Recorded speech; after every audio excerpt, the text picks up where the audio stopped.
I just want to wish everyone, first of all, a Happy New Year, and thank everyone for being here. This is the 499th meeting of the Economic Club. It's our 112th year.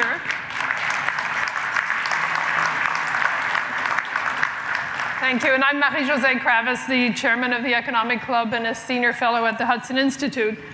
The Economic Club of New York is really the nation's leading nonpartisan platform for discussions of economic, social, and political issues. And we've had more than 1,000 prominent guest speakers come before the club and, of course, set very high standards in terms of our discussions of public policy. I'd like to take a moment to recognize the members of the Centennial Society. Some of them are on the dais and in the front of the room. And it's through your support that we've been able to ensure the club's financial stability. And I thank you very much for your support and for helping us in establishing this wonderful programming that we've come to be known for throughout the years. We're also very fortunate today to have students from, undergraduate students from the New York University Stern School and also from Hunter College. So welcome, and I hope that we have some future members in the room.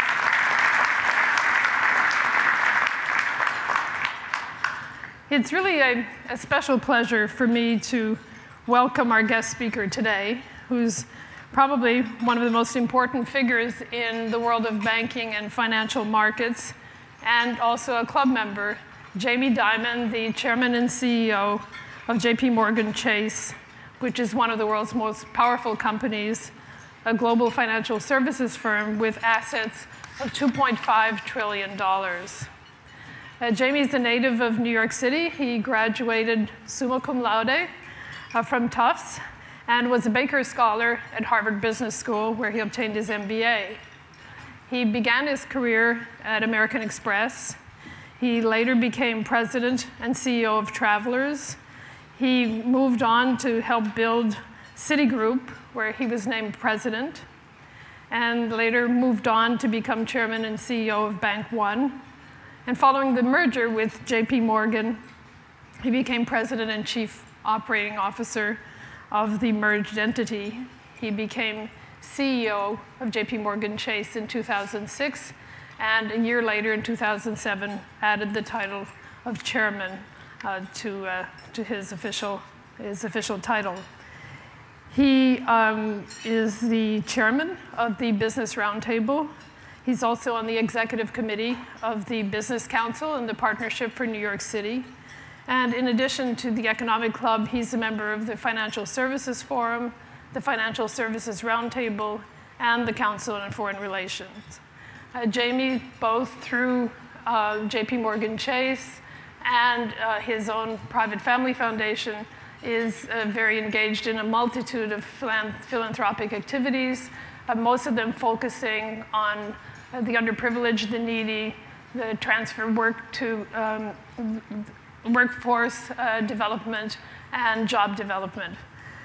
He's agreed to join me in a conversation where he said that no topics are off limits, so that should be interesting.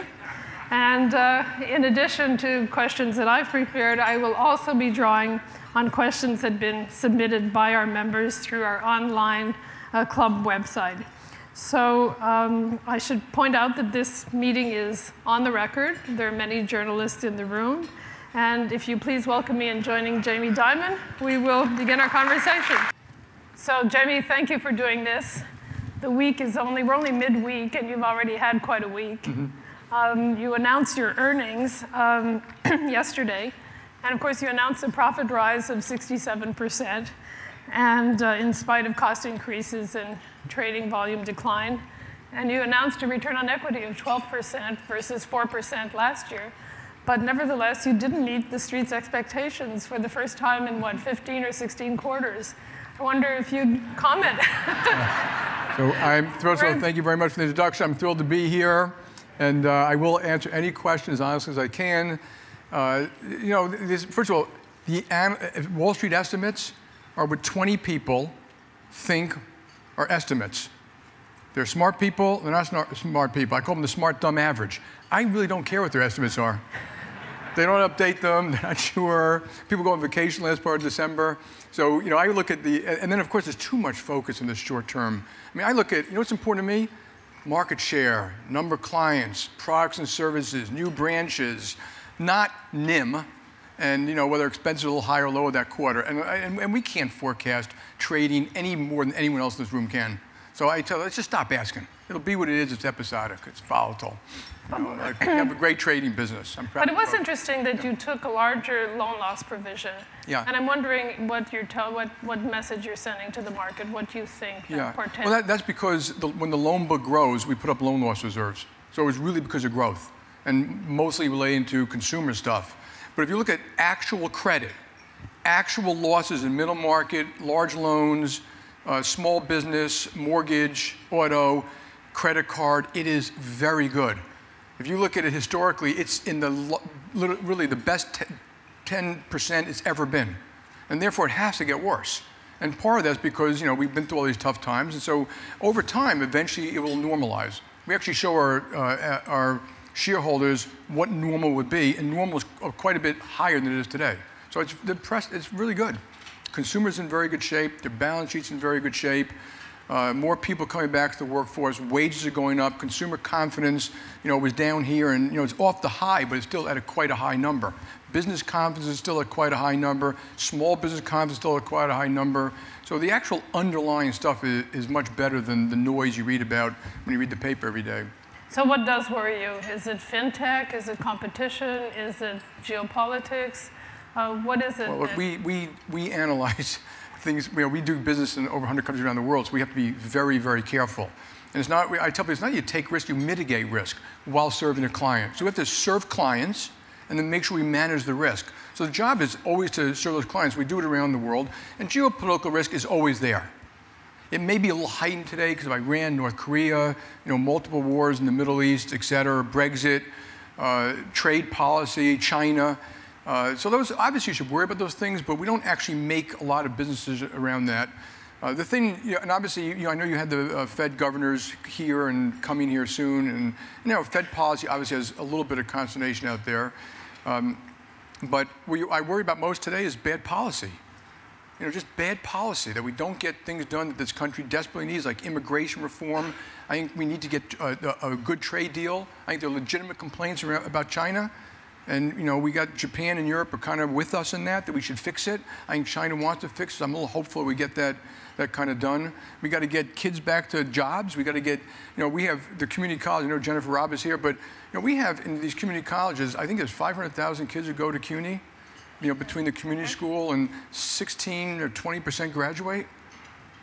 Okay, I look at that and say, we have these huge institutions that aren't doing enough for the outcome, which is kids with good paying jobs. And it can all be fixed. So I worry mostly about our own public policy. And the government shutdown, I put in the same category. It's kind of another self-inflicted wound. I'm not blaming Democrats or Republicans. It just isn't the way to run a railroad. So what would be your recommendation? Just get back to work, or look, the shutdown's an immediate problem. Yeah, when you look around the world and you look at governments and businesses that are successful, they usually collaborate.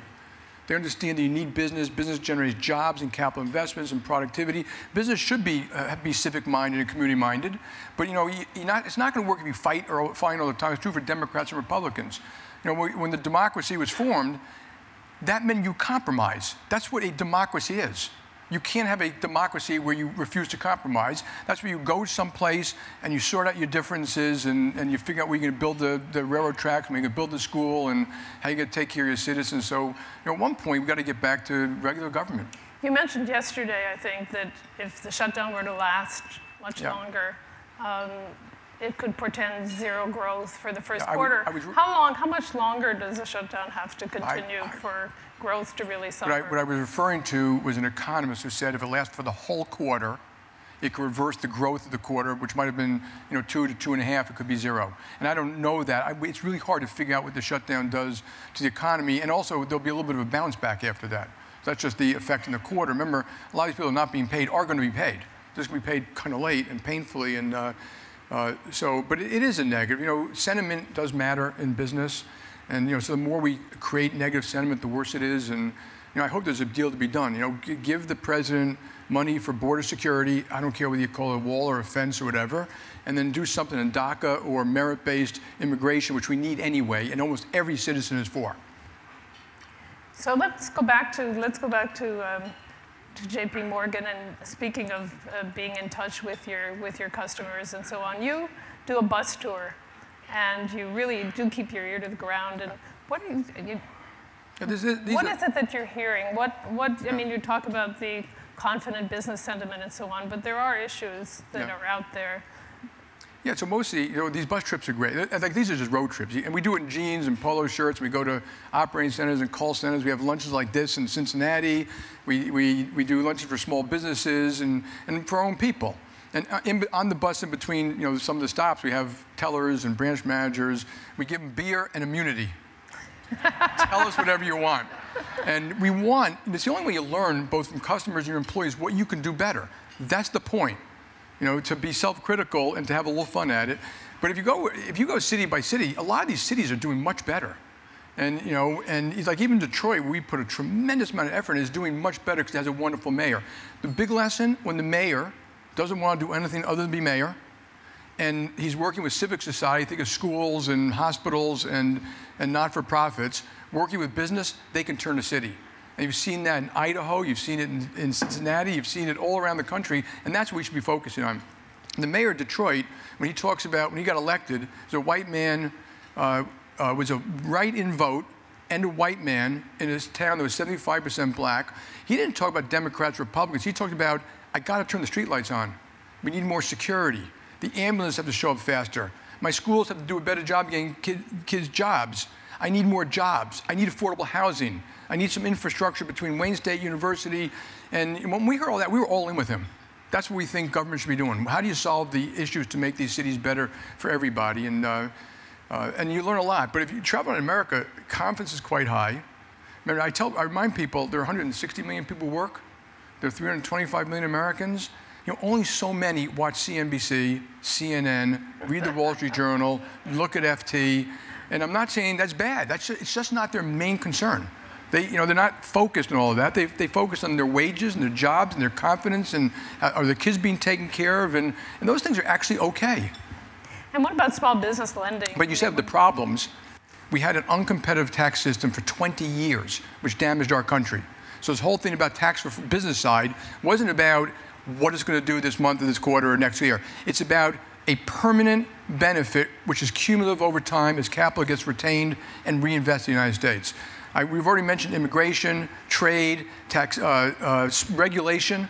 Small business formation is lower than it's ever been in the United States in recovery. This recovery is 10 years long, a little over 20%. It's the most anemic recovery from a major recession we've ever had. It should have been 40%. Okay, we're graduating kids who, 70% of the kids between 17 and 24 are not eligible for military service because of obesity or they can't read or write. Okay, we're relegating generations of kids at inner city schools to poverty because we're not educating them properly and giving them training to get a job when they get out. And there are fixes. I don't know if any of you have been to aviation high school, in Long Island City, or Alfred E. Smith School. That's a high school. It teaches regular high school stuff. The Alfred E. Smith School teaches the kids how to maintain cars. They leave $45,000 a year jobs.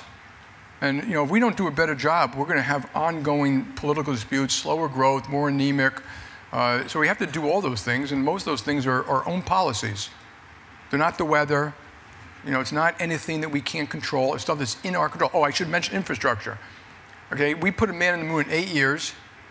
It takes 12 years at Bayonne Bridge, 12 years to get the permits to rebuild a broken bridge that would have killed people if we didn't rebuild it. 12 years. And you laugh. It's disgraceful. That's the country we all love. We just don't have this can-do attitude anymore. But I want to get back to what you do and talk about small business lending and how you approach that, and why hasn't it grown more? Yeah. I don't know. That's a good question. So small business and kind of middle market lending has been less growth and recovery. I think part of the reason is the recovery's been anemic. So remember, some of that lending is for inventory, plant, equipment, and a 2% growth versus 3.5% growth. That's a big difference in how much they need to finance as opposed to how much they earn from their own cash flow. I think taxes probably helped a little bit because I got to retain a little bit more, but the health of the small businesses that are there are fine. The formation is less, and they would tell you it's regulation, litigation, not access to capital. I know that you used to, I don't know if you still do that, you used to carry a list around. Yeah. And you used to do every weekend a list of the things, I guess the things you didn't want to do or the tough things to do. So what was on your list? What did you put on your list this weekend? Yeah, so I carried, I don't have it with me, and every now and then I put it on my phone, but I have this list, it's called a follow-up list. It's not just one. That's the one I want to get done right away. Calls, you owe me something, I owe you, I got to get something done, a client issue, an ops issue, I just want a quick follow-up on something, but every business has a list. I expect people to have lists and follow-up, and they know we're going to follow up in January, February, March, April, with analytics and detail, and it's just a real discipline to get things done. But I learned a long time ago, when I used to ask people for something, 3 weeks later, I say, didn't I ask you for that before? Like, how's this branch doing, or this, that? They say, oh, yeah. So now they know, I write it down, I expect them to write it down too, and I expect to follow up quickly. And I return every phone call and every email almost every single day. I expect my people to do the same. I know a lot of your clients, if you don't get your bankers to call you back right away, call me, I'll get them to call you right back. But that's a follow-up list, but you also have another list. And I do make this list, by the way. Right. On Sunday, I do a lot of reading, I like a lot of Friday reports. I kind of make the list, kind of the things that I have to take care of that maybe I've been avoiding. So I wanted to know, what was on your list this Sunday? Well, it was comp season and feedback season, so it was a lot of that. I had a board meeting yesterday, and so there's a bunch of things I had to do there. But I always want to make sure that I'm not avoiding. Like everybody else, there's certain things you just don't really want to do. And so very often I come in on Monday morning and I just do them. Just get them off my table so I can enjoy the rest of the week. Get them off your list. Get them off my list, yeah. One of the things that's really interesting about JPMorgan Chase, and almost much more since you've been there, is the depth and the quality of your management. And you've had many people leave to become CEOs of other companies and so on. It's almost like, it's the draft season. But you keep on moving on without a beat. So how do you motivate, retain, recruit, and create that kind of depth and quality of management? I think we have an unbelievable management team. And I think, to me, the most important thing, I think most people know this, you don't like working for people you don't trust and respect. And we've all seen that. And trust and respect means that door that to your office, that anyone can walk in is treated equally. It's not your goombas and your friends. It's not just one side. It's not male versus female. It's anyone. And that the answer to the question is, what's the right thing to do for the company, the client, or your community? It's not about competing with the people down the hallway. And then there are all these signs about that. When you have these, how many of you constantly, there's always like the meeting after the meeting. I have to see about this, and I didn't want to say it in front of everybody. That doesn't happen with me. I tell them, you're not going to come see it. Say it in front of your partners, or don't say it at all. And say it because you think it's the right thing to do and how we should go about doing it, so you have open conversations. So I think that treating people with trust and respect, it also means that, by the way, the boss doesn't know everything. So if the boss has to know everything and is like scared and everything's got to be presentations, and then you don't have a chance to thrive. So you saw good bosses, when something goes wrong, they say, it was my fault. They're not pointing fingers at people. They're not hanging out people have to dry. And they're sharing credit. So I'm going to call it humility, not humbleness, but humility to know you don't know everything. Humility to know that you can't predict the future. Humility to know that the experts who know, when I need to know someone at JPMorgan, I have to call someone. I can't do it myself. And so, and I think people like working in an environment where they're treated that way. So you can't predict everything, but I'm going to have you try to make some predictions or some outlook, some views on the economic outlook. And I want to get back to the shutdown, because it's not only the shutdown.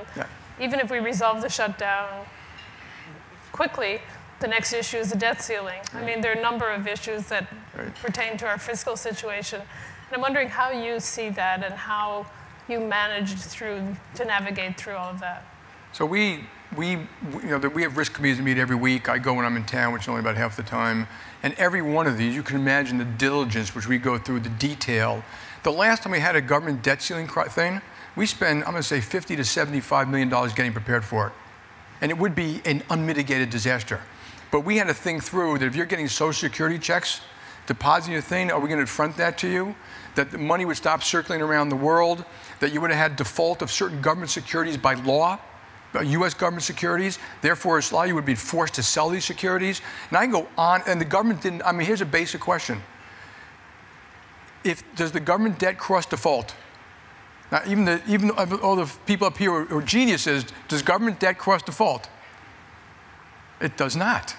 I didn't know that until we started asking this question. But will the Federal Reserve take defaulted government debt as collateral? I called them asking that question. They couldn't answer it. But it's important. If they can't, you're done. Yeah. And so the answer is they cannot take defaulted stuff as collateral other than U.S. government debt. But having to even go through this is a silly way to run your life. China. We talk a lot about trade policy, but the relationship with China is a lot more complicated than trade policy. And there have been advisories about executives not traveling to China and so on. What is your view of the China-U.S. relationship? So this will be the most important relationship in the world for the next 100 years. I think it's incumbent upon both of us to try to do a good job with it. I think that the administration has laid out very important things about trade. And I think the business community is supportive. They were not totally before, and I think the business community can get very selfish sometimes when it comes to like trade. Well, this is good for me, my company, but for America, the stealing of IP, reciprocal investment rights, tariffs, non-tariff barriers, subsidies to state-owned enterprise, this has to be fixed.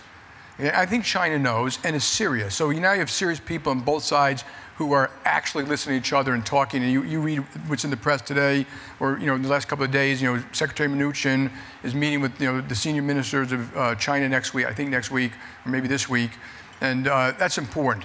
In addition to that is all the other geopolitical stuff. Americans should understand that China has the right to grow itself and be proud of itself and want to regain its rightful spot on the planet. That does not mean you have to have a natural conflict. And for those of you who don't go to China, they have serious issues too.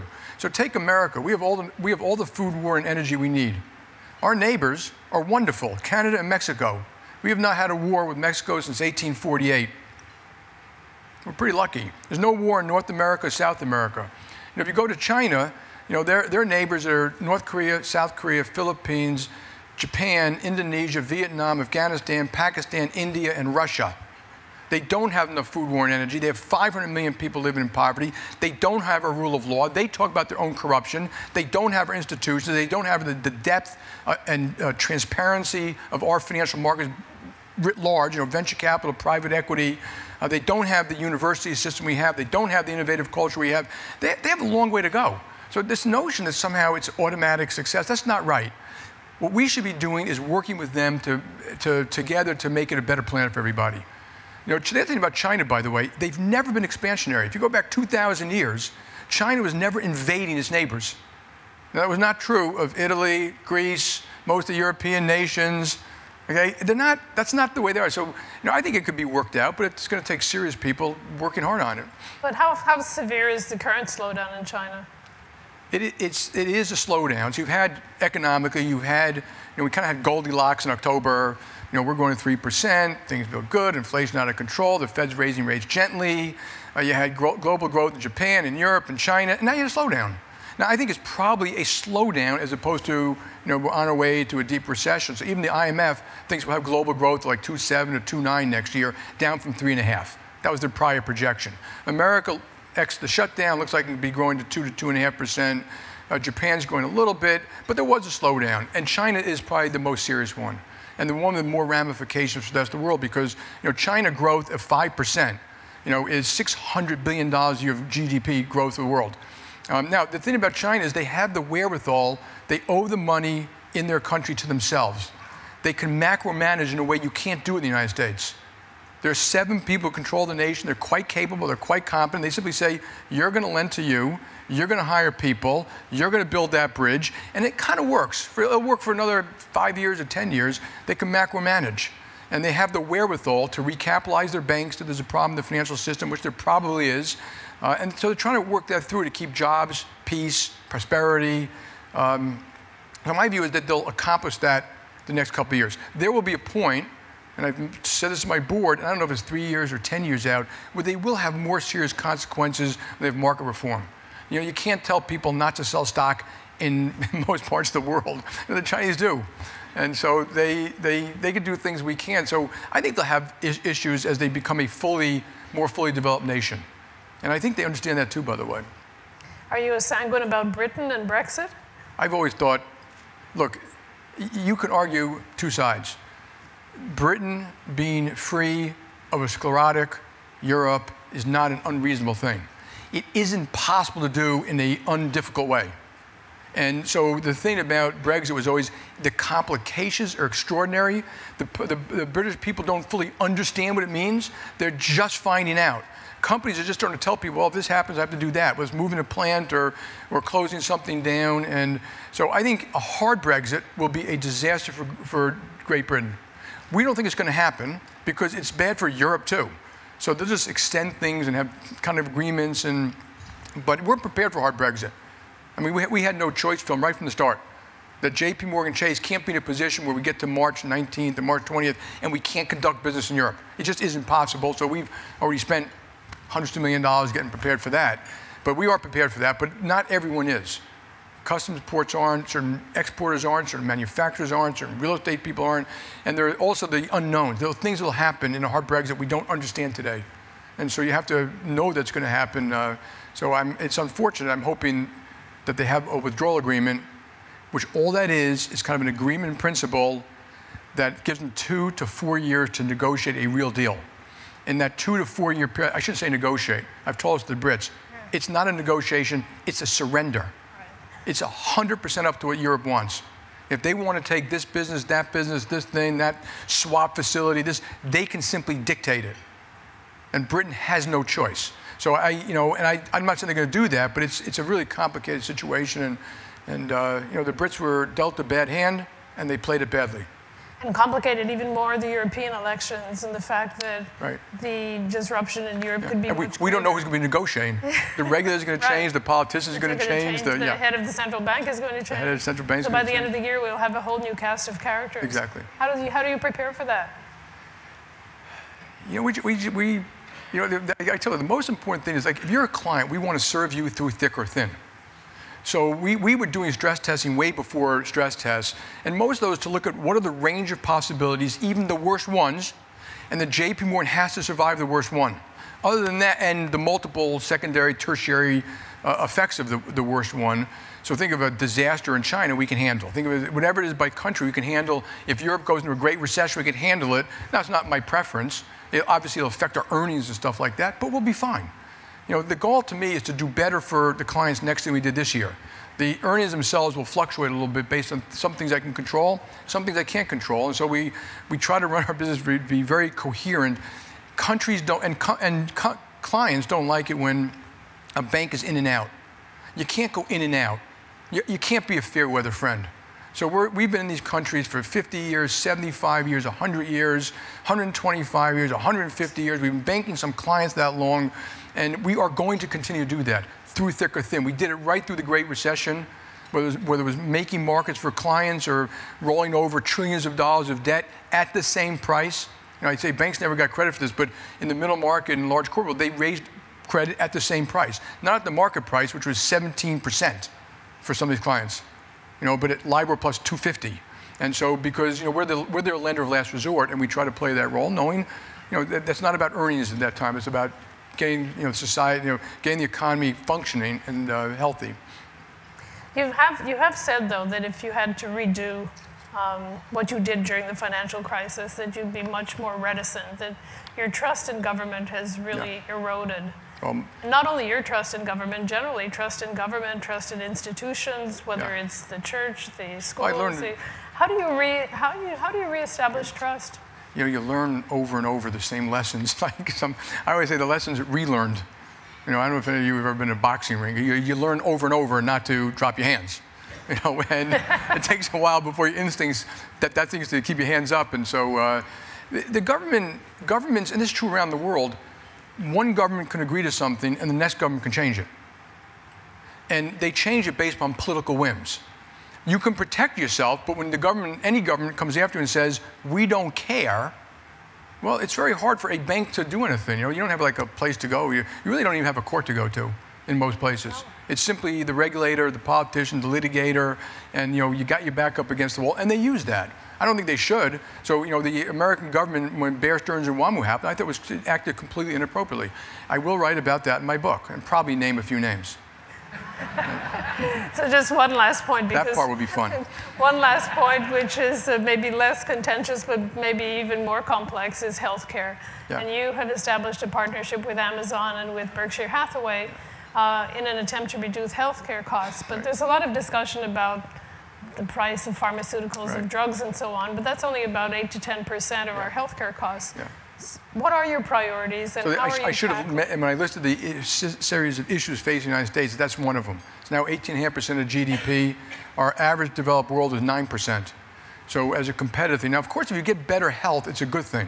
And so I don't want to act like we have great health systems and hospitals and pharmaceuticals, and you're right, the pharmaceutical we talk about, but it's 10% of the problem. But here are the problems. End of life, it's like 15%, it should be half of that. Fraud and administrative costs like 25 or 30%, they should be half of that.